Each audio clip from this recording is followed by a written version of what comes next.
গাজায় ইসরায়েলি হামলার বিরুদ্ধে কালিয়াকৈর ফুলবাড়ীতে ব্যাপক বিক্ষোভ। Staff reporter Ziaur Rahman.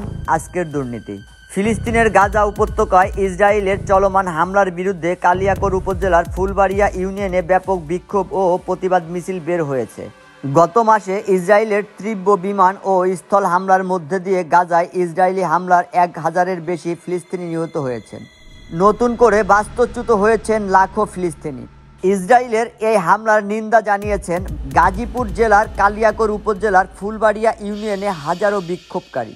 গতকাল মঙ্গলবার হাজারো বিক্ষোভকারী ফুলবাড়িয়া ইউনিয়নের প্রত্যেকটি গ্রাম থেকে এসে আক্কেল আলী উচ্চ বিদ্যালয় মাঠে জমায়েত হয়েছে। ফুলবাড়িয়া বাজার পরিদর্শন করেন। উক্ত বিক্ষোভ মিছিলে সভাপতিত্ব করেন ফুলবাড়িয়া উত্তরপাড়া পুরাতন সামাজিক জামে মসজিদের সভাপতি ও বিশিষ্ট সমাজসেবক আলহাজ মোহাম্মদ জুয়েল সরকার। বক্তব্য রাখেন হাফেজউদ্দিন সরকার কলেজের অধ্যক্ষ আব্দুর রাজ্জাক, ফুলবাড়িয়া হজরত আবু বকর সিদ্দিক রাদিয়াল্লাহু তাআলা আনহু কেন্দ্রীয় জামে মসজিদের সভাপতি মোহাম্মদ আবু নাসের সরকার, ফুলবাড়িয়া মার্কাজুল কুবরা মাদ্রাসার পরিচালক মোহাম্মদ নোয়াব আলী, গোসাইবাড়ি মাদ্রাসার ভাইস প্রিন্সিপাল আলহাজ মাওলানা ফজলুর রহমান, ফুলবাড়িয়া ইউনিয়ন ওলামা পরিষদের সভাপতি মাওলানা শাহজালাল, সাধারণ সম্পাদক গিয়াসউদ্দিন ফয়াজি, মোহাম্মদ আব্দুল আজিজুল ইসলাম আজিজ, কালিয়াকৈর উপজেলা ওলামা দলের আহ্বায়ক মোহাম্মদ শাহাবুদ্দিন উপস্থিত ছিলেন।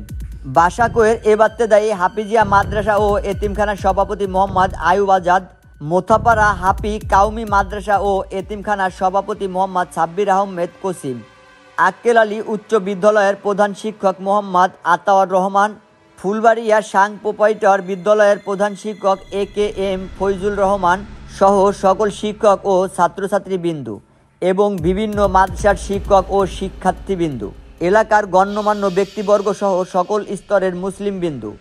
2023 সালের 7ই অক্টোবর গাজা যুদ্ধের সূত্রপাত হয়।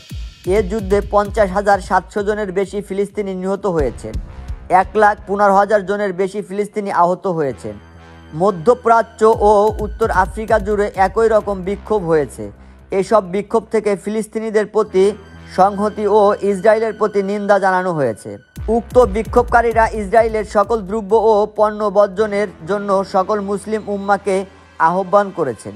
বিক্ষোভ মিছিলের পর ফিলিস্তিনি মুসলমানদের জন্য দোয়া করে অনুষ্ঠানের সমাপ্তি ঘোষণা করেন। শফিক সাগর, আজকের দুর্নীতি।